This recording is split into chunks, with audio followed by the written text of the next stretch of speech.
بسم اللہ الرحمن الرحیم۔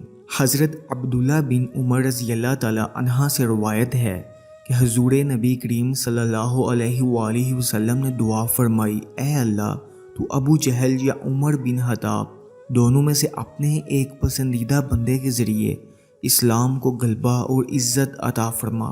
راوی کہتے ہیں کہ ان دونوں میں اللہ کو محبوب حضرت عمر رضی اللہ تعالی عنہ تھے، جن کے بارے میں حضور نبی کریم صلی اللہ علیہ وآلہ وسلم کی دعا قبول ہوئی اور آپ مشرف با اسلام ہوئے۔ حضرت عمر فاروق رضی اللہ عنہ کا 27واں سال تھا کہ عرب میں آفتاب رسالت طلوع ہوا، یعنی رسول اللہ صلی اللہ علیہ وآلہ وسلم مبعوث ہوئے اور اسلام کی صدا بلند ہوئی۔ حضرت عمر رضی اللہ تعالی عنہ کے گھرانے میں زید کی وجہ سے توحید کی آواز بالکل نامنوس نہیں ہو رہی تھی، چنانچہ سب سے پہلے زید کے بیٹے سعید اسلام لائے۔ سعید کا نکاح حضرت عمر رضی اللہ تعالی عنہ کی بہن فاطمہ سے ہوا تھا۔ اس تعلق سے فاطمہ بھی مسلمان ہو گئیں۔ اسی خاندان میں ایک اور معزز شخص نعیم بن عبداللہ نے بھی اسلام قبول کر لیا تھا، لیکن حضرت عمر رضی اللہ تعالی عنہ ابھی تک اسلام سے بیگانہ تھے۔ ان کے کانوں میں جب یہ صدا پہنچی تو سخت برہم ہوئے، یہاں تک کہ قبیلہ میں جو لوگ اسلام لا چکے تھے ان کے دشمن بن گئے۔ لبینہ ان کے خاندان میں ایک کنیز تھی جس نے اسلام قبول کر لیا تھا۔ اس کو بے تحاشا مارتے اور مارتے مارتے تھک جاتے تو کہتے ذرا دم لے لوں تو پھر ماروں گا۔ لبینہ کے سوا جس پر قابو چلتا تھا زود و کوب سے دریغ نہیں کرتے تھے۔ ناظرین گرامی، اسلام کا نشہ ایسا تھا کہ جس کو چڑھ جاتا تھا اترتا نہ تھا۔ ان تمام سختیوں پر ایک شخص کو بھی وہ اسلام سے بد دل نہ کر سکے۔ آخر مجبور ہو کر فیصلہ کیا کہ نعوذ باللہ خود بانی اسلام کا قصہ پا کر دیں۔ تلوار کمر سے لگا کر سیدھے رسول اللہ صلی اللہ علیہ وآلہ وسلم کی طرف چلے تو راہ میں اتفاقاً نعیم بن عبداللہ مل گئے۔ آپ نے ان کے تیور دیکھ کر پوچھا، خیر تو ہے؟ بولے کہ محمد صلی اللہ علیہ وآلہ وسلم کا فیصلہ کرنے جاتا ہوں۔ انہوں نے کہا کہ پہلے اپنے گھر کی خبر لو، خود تمہاری بہن اور بہنوئی اسلام لا چکے ہیں۔ فوراً پلٹے اور بہن کے ہاں پہنچے تو وہ قرآن پڑھ رہی تھیں۔ ان کی آہٹ پا کر چپ ہو گئیں اور قرآن کے اجزاء چھپا لیے، لیکن آواز ان کے کانوں میں پڑ چکی تھی۔ بہن سے پوچھا کہ یہ کیا آواز تھی؟ بہن نے کہا کہ کچھ نہیں۔ بولے کہ نہیں، میں سن چکا ہوں کہ تم دونوں مرتد ہو گئے ہو۔ یہ کہہ کر بہنوئی سے دستوں گریباں ہو گئے اور جب ان کی بہن بچانے کو آئیں تو ان کی بھی خبر لی، یہاں تک کہ ان کا بدن لہو لہان ہو گیا۔ اسی حالت میں ان کی زبان سے نکلا کہ عمر جو بن آئے وہ کرو، لیکن اسلام اب دل سے نہیں نکل سکتا۔ ان الفاظ نے حضرت عمر رضی اللہ تعالی عنہ کے دل پر خاص اثر کیا۔ بہن کی طرف محبت کی نگاہ سے دیکھا، ان کے بدن سے خون جاری تھا۔ یہ دیکھ کر اور بھی رکت ہوئی اور فرمایا کہ تم لوگ جو پڑھ رہے تھے مجھ کو بھی سناؤ۔ فاطمہ رضی اللہ تعالی عنہ نے قرآن کے اجزاء لا کر سامنے رکھ دیے، اٹھا کر پڑھا۔ ایک روایت میں ہے کہ سورۃ طٰہٰ کی آیات تھیں، ایک ایک لفظ پر ان کا دل مرعوب ہوتا جاتا تھا۔ پھر کلمہ شہادت کا اقرار کیا۔ یہ وہ زمانہ تھا کہ رسول اللہ صلی اللہ علیہ وآلہ وسلم ارقم کے مکان میں جو کوہ صفا میں واقع تھا پناہ گزین تھے۔ حضرت عمر فاروق رضی اللہ تعالی عنہ نے آستانہ مبارک پر پہنچ کر دستک دی، چونکہ شمشیر بکف گئے تھے اور اس تازہ واقعہ کی کسی کو اطلاع نہ تھی، اس لیے صحابہ کو تردد ہوا، لیکن حضرت امیر حمزہ رضی اللہ تعالی عنہ نے کہا کہ آنے دو، مخلصانہ آیا ہے تو بہتر، ورنہ اسی کی تلوار سے اس کا سر قلم کر دیا جائے گا۔ حضرت عمر رضی اللہ تعالی عنہ نے اندر قدم رکھا تو رسول اللہ صلی اللہ علیہ وآلہ وسلم خود آگے بڑھے اور ان کا دامن پکڑ کر فرمایا، کیوں عمر، کس ارادہ سے آیا ہے؟ نبوت کی پرروب آواز نے ان کو کپکپا دیا۔ نہایت خضوع کے ساتھ عرض کیا کہ ایمان لانے کے لیے۔ ان حضرت صلی اللہ علیہ وآلہ وسلم بے ساختہ اللہ اکبر پکار اٹھے اور ساتھ ہی تمام اصحاب نے مل کر زور سے اللہ اکبر کا نعرہ مارا کہ مکہ کی تمام پہاڑیاں گونج اٹھیں۔ حضرت عمر فاروق رضی اللہ تعالی عنہ کے ایمان لانے نے اسلام کی تاریخ میں نیا دور پیدا کر دیا۔ اس وقت تک 50-40 آدمی اسلام لا چکے تھے۔ عرب کے مشہور بہادر حضرت امیر امیر حمزہ رضی اللہ عنہ نے بھی اسلام قبول کر لیا تھا، تاہم اپنے مذہبی فرائض اعلانیہ نہیں ادا کر سکتے تھے اور کعبہ میں تو نماز پڑھنا بالکل ناممکن تھا۔ حضرت عمر رضی اللہ تعالی عنہ کے اسلام کے ساتھ دفتہ یہ حالت بدل گئی۔ انہوں نے اپنا اسلام ظاہر کیا۔ کافروں نے اول ان پر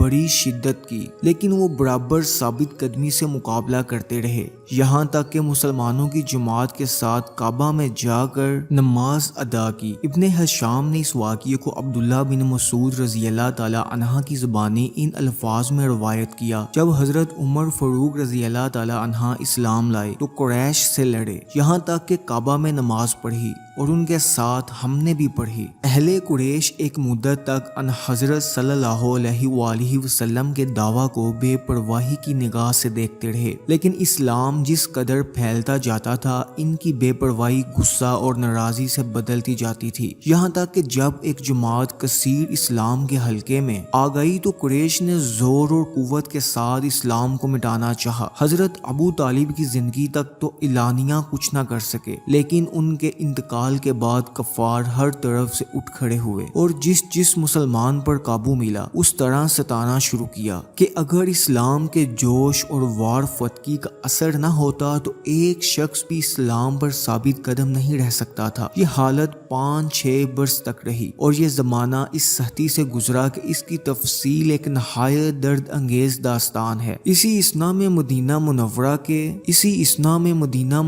کے ایک معزز گروہ نے اسلام قبول کر لیا تھا، اس لیے ان حضرت صلی اللہ علیہ وآلہ وسلم نے حکم دیا کہ جن لوگوں کو کفار کے ستم سے نجات نہیں مل سکتی وہ مدینہ کو ہجرت کر جائیں۔ سب سے پہلے ابو سلمہ عبداللہ بن اشل رضی اللہ تعالی عنہ نے، پھر حضرت بلال رضی اللہ تعالی عنہ اور عمار بن یاسر رضی اللہ عنہ نے ہجرت کی۔ ان کے بعد حضرت عمر رضی اللہ تعالی عنہ نے مدینہ کا قصد کیا۔ حضرت عمر فاروق رضی اللہ کی شان نرالی تھی، وہ اعلانیہ 20 مسلمانوں کو ساتھ لے کے نکلے، ان میں ان کے بھائی زید، بہنوئی سعید اور دماد حنیس بھی شامل تھے۔ چلنے سے پہلے انہوں نے کمر میں تلوار باندھی، کندھے پر کمان رکھی، گلے میں تیروں کا ترکش لٹکایا، ہاتھ میں نیزہ پکڑا اور کافروں کے سامنے سے گزر کر کعبہ پہنچے۔ نہایت اطمینان سے طواف کیا، نماز پڑھی۔ اس وقت وہاں بہت سے کافر جمع تھے۔ حضرت عمر رضی اللہ نے ان سے مخاطب ہو کر بلند آواز میں فرمایا: میں آج مکہ سے جا رہا ہوں، میرے ساتھ میرے بھائی، بہنوئی، دماد اور بہت سے دوسرے مسلمان ہیں۔ جس کو مقابلہ کرنا ہو، اپنے بیٹے کو یتیم اور اپنی بیوی کو بیوہ بنانا ہو، وہ مکہ سے باہر نکل کر مقابلہ کرے۔ لیکن کسی کو جرأت نہ ہوئی کہ ان کو روک سکے یا راستے میں جا کر ان کو نقصان پہنچا سکے۔ یوں وہ خیر و عافیت کے ساتھ اپنے ہمراہیوں سمیت قباء پہنچ گئے، جو یثرب سے 2 میل ادھر ایک چھوٹا سا گاؤں تھا،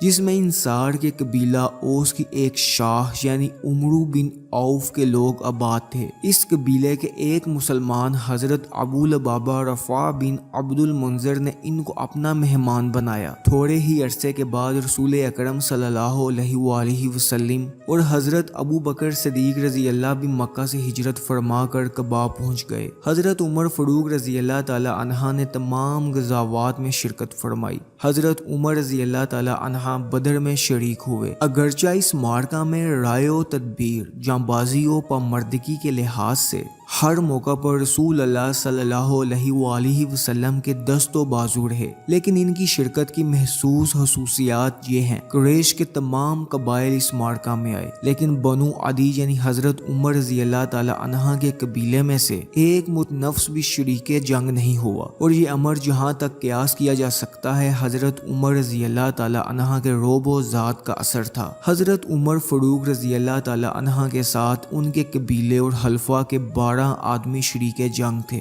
سب سے پہلے جو شخص اس معرکہ میں شہید ہوا وہ حضرت عمر رضی اللہ تعالی عنہ کا غلام تھا، ابن ہشام، عاصی بن ہشام بن مغیرہ، جو قریش کا ایک معزز سردار اور حضرت عمر رضی اللہ تعالی عنہ کا ماموں تھا۔ حضرت عمر رضی اللہ تعالی عنہ کے ہاتھ سے مارا گیا۔ یہ بات حضرت عمر رضی اللہ تعالی عنہ کی خصوصیات میں شمار کی گئی ہے کہ اسلام کے معاملات میں قرابت اور محبت کا اثر ان پر کبھی غالب نہیں آ سکتا تھا، چنانچہ چنانچہ یہ واقعہ اس کی پہلی مثال ہے۔ اس معرکہ میں مخالف کی فوج سے جو لوگ زندہ گرفتار ہوئے ان کی تعداد 70 تھی اور ان میں اکثر قریش کے بڑے بڑے نامور سردار تھے، مثلا حضرت عباس رضی اللہ تعالی عنہ، عقیل، حضرت علی رضی اللہ تعالی عنہ کے بھائی، ابو العاص بن الربیع، ولید بن الولید۔ ان سرداروں کا ذلت کے ساتھ گرفتار ہو کر آنا ایک عبرت خیز سما تھا۔ قیدیوں کے معاملے میں حضرت عمر رضی اللہ تعالی عنہ کی رائے اس بنا پر یہ بحث پیدا ہوئی کہ ان لوگوں کے ساتھ کیا سلوک کیا جائے۔ رسول اللہ صلی اللہ علیہ وآلہ وسلم نے تمام صحابہ سے رائے لی اور لوگوں نے مختلف رائے دیں۔ حضرت ابو بکر صدیق رضی اللہ تعالی عنہ نے کہا کہ یہ اپنے ہی بھائی بند ہیں، اس لیے فدیہ لے کر چھوڑ دیا جائے۔ حضرت عمر رضی اللہ تعالی عنہ نے اختلاف کیا اور کہا کہ اسلام کے معاملے میں رشتہ اور قرابت کو دخل نہیں، ان سب کو قتل کر دینا چاہیے اور اس طرح کہ ہم میں سے ہر شخص اپنے عزیز کو قتل کر دے، علی عقیل کی گردن ماریں، حمزہ رضی اللہ عنہ عباس کا سر اڑائیں اور فلاں شخص جو میرا عزیز ہے اس کا کام تمام کریں۔ ان حضرت صلی اللہ علیہ وآلہ وسلم نے شان رحمت کے اقتضاء سے حضرت ابو بکر صدیق رضی اللہ تعالی عنہ کی رائے پسند کی اور فدیہ لے کر چھوڑ دیا۔ اس پر یہ آیت نازل ہوئی، کسی پیغمبر کے لیے یہ زیبا نہیں کہ اس کے پاس قیدی ہوں جب تک کہ وہ خوب خون ریزی نہ کر لے۔ حدیبیہ کی صلح میں حضرت عمر فاروق رضی اللہ تعالی عنہ کو نہایت اضطراب ہوا۔ معاہدہ ابھی لکھا نہیں جا چکا تھا کہ وہ حضرت ابو بکر صدیق رضی اللہ تعالی عنہ کے پاس پہنچے اور کہا کہ اس طرح دب کر کیوں صلح کی جائے۔ انہوں نے سمجھایا کہ رسول اللہ صلی اللہ علیہ وآلہ وسلم جو کچھ کرتے ہیں اس میں مصلحت ہوگی، لیکن حضرت عمر فاروق رضی اللہ تعالی عنہ کو تسکین نہیں ہوئی۔ خود رسول اللہ صلی اللہ علیہ وآلہ وسلم کے پاس گئے اور اس طرح بات چیت کی کہ یا رسول اللہ صلی اللہ علیہ وآلہ وسلم کہ آپ رسول اللہ نہیں ہیں؟ رسول اللہ صلی اللہ علیہ وآلہ وسلم بے شک ہوں۔ حضرت عمر فاروق رضی اللہ تعالی عنہ نے کہا کیا ہمارے دشمن مشترک نہیں ہیں؟ آپ صلی اللہ علیہ وآلہ وسلم نے فرمایا ضرور ہیں۔ حضرت عمر فاروق رضی اللہ تعالی عنہ پھر ہم اپنے مذہب کو کیوں ذلیل کریں؟ رسول اللہ صلی اللہ علیہ وآلہ وسلم میں اللہ کا پیغمبر ہوں اور اللہ کے حکم کے خلاف نہیں کرتا۔ حضرت عمر فاروق رضی اللہ تعالی عنہ کی یہ گفتگو اور اگرچہ انداز گفتگو خلاف ادب تھا، چنانچہ بعد میں ان کو سخت ندامت ہوئی اور اس کے کفارہ کے لیے روزے رکھے، نفلیں پڑھیں، خیرات دی، غلام آزاد کیے۔ غرض معاہدہ صلح لکھا گیا اور اس پر بڑے بڑے اکابر صحابہ کے، جن میں حضرت عمر رضی اللہ تعالی عنہ بھی داخل تھے، دستخط ثبت ہوئے۔ معاہدہ کے بعد ان حضرت صلی اللہ علیہ وآلہ وسلم نے حضرت عمر فاروق رضی اللہ تعالی عنہ کو بلا کر فرمایا کہ مجھ پر وہ سورت نازل ہوئی جو مجھ کو دنیا کی تمام چیزوں سے زیادہ محبوب ہے۔ یہ کہہ کر آپ صلی اللہ علیہ وآلہ وسلم نے یہ آیتیں پڑھیں، اِنَّا فَتَحْنَا لَكَ فَتْحًا مُبِينًا۔ اللہ کے رسول صلی اللہ علیہ وآلہ وسلم کی وفات کے بعد سب سے اہم مسئلہ آپ کے خلیفہ کا انتخاب تھا۔ مسلمانوں کی اتنی بڑی سلطنت کو بغیر خلیفہ کے خالی چھوڑنا خطرناک تھا۔ خلیفہ کے انتخاب کے لیے سب جمع ہو رہے تھے۔ حضرت عمر فاروق رضی اللہ تعالی عنہ حضرت ابو بکر صدیق رضی اللہ تعالی عنہ کو لے کر وہاں پہنچ گئے۔ انہوں نے حکمت عملی اور ذہانت سے حضرت ابو بکر صدیق رضی اللہ تعالی عنہ کے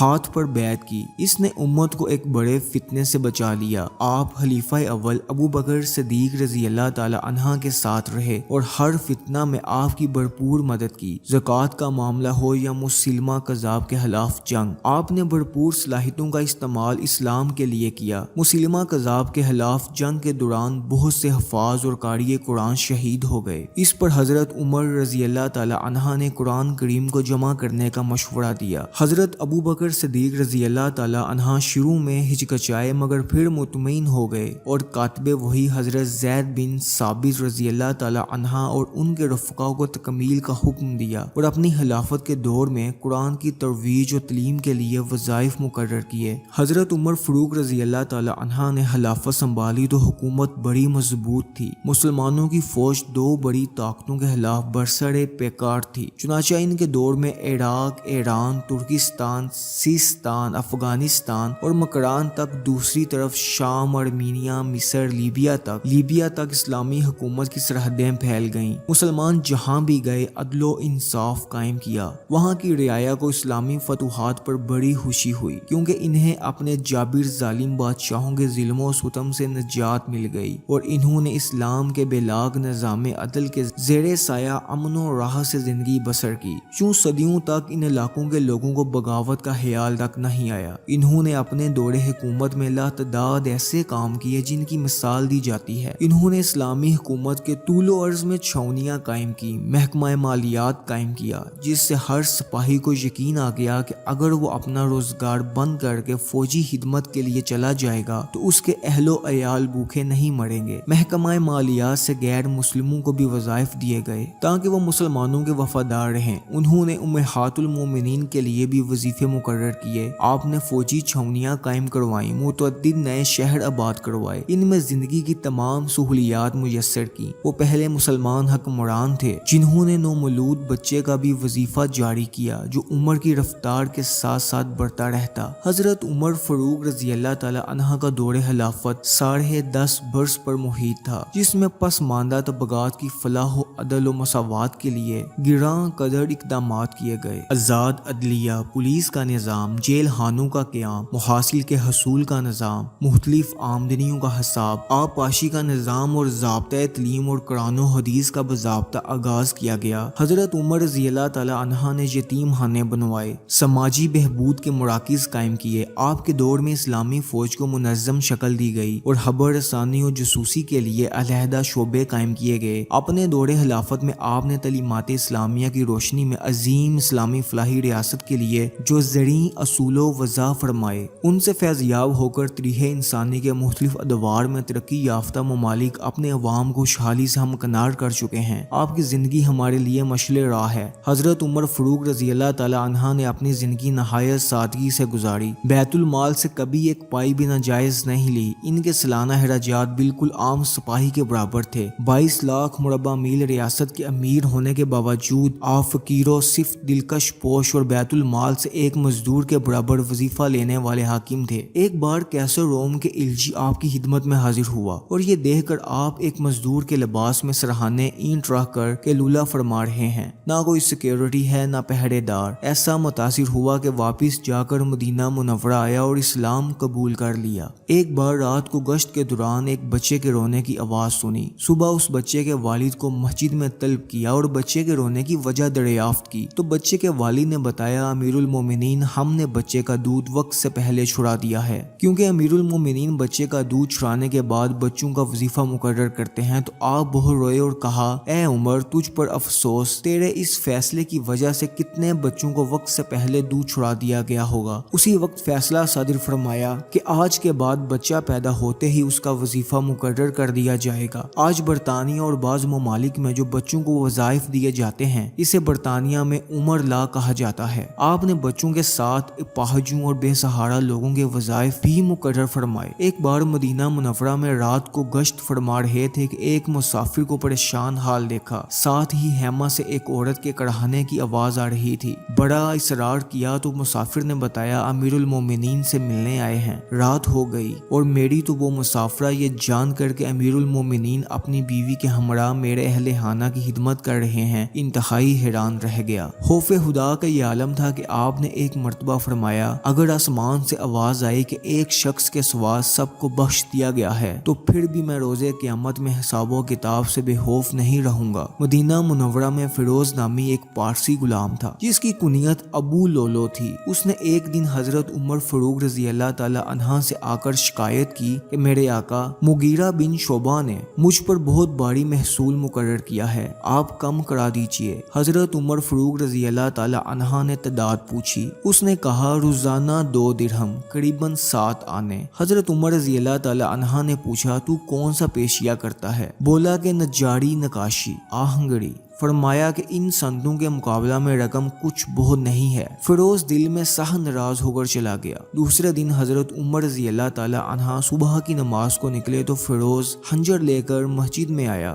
حضرت عمر رضی اللہ تعالی عنہ کے حکم سے کچھ لوگ اس کام پر مقرر تھے کہ جب جماعت کھڑی ہو تو صفیں درست کریں۔ جب صفیں درست ہو جاتی تو حضرت عمر رضی اللہ تعالی عنہ تشریف لاتے اور امامت کراتے تھے۔ اس دن بھی حسب معمول صفیں درست ہو چکی تو حضرت عمر رضی اللہ تعالی عنہ امامت کے لیے بڑھے اور جو ہی نماز شروع کی فیروز نے دفتن گات میں سے نکل کر 6 وار کیے جن میں سے ایک ناف کے نیچے پڑا۔ حضرت عمر رضی اللہ تعالی عنہ نے فوراً عبد الرحمن بن عوف کا ہاتھ پکڑ کر اپنی جگہ کھڑا کر دیا اور خود زخم کے صدمہ سے گر پڑے۔ حضرت عبد الرحمن بن عوف رضی اللہ تعالی عنہ نے اسی حالت میں نماز پڑھائی کہ حضرت عمر رضی اللہ تعالی عنہ سامنے بسمل پڑے تھے۔ فیروز نے اور لوگوں کو بھی زخمی کیا لیکن بالآخر پکڑا گیا اور ساتھ ہی اس نے خودکشی کر لی۔ حضرت عمر رضی اللہ تعالی عنہ کو لوگ گھر لائے۔ سب سے پہلے انہوں نے پوچھا کہ میرا قاتل کون تھا؟ لوگوں نے کہا کہ فیروز۔ فرمایا کہ الحمدللہ کہ میں ایسے شخص کے ہاتھ سے نہیں مارا گیا جو اسلام کا دعویٰ رکھتا ہو۔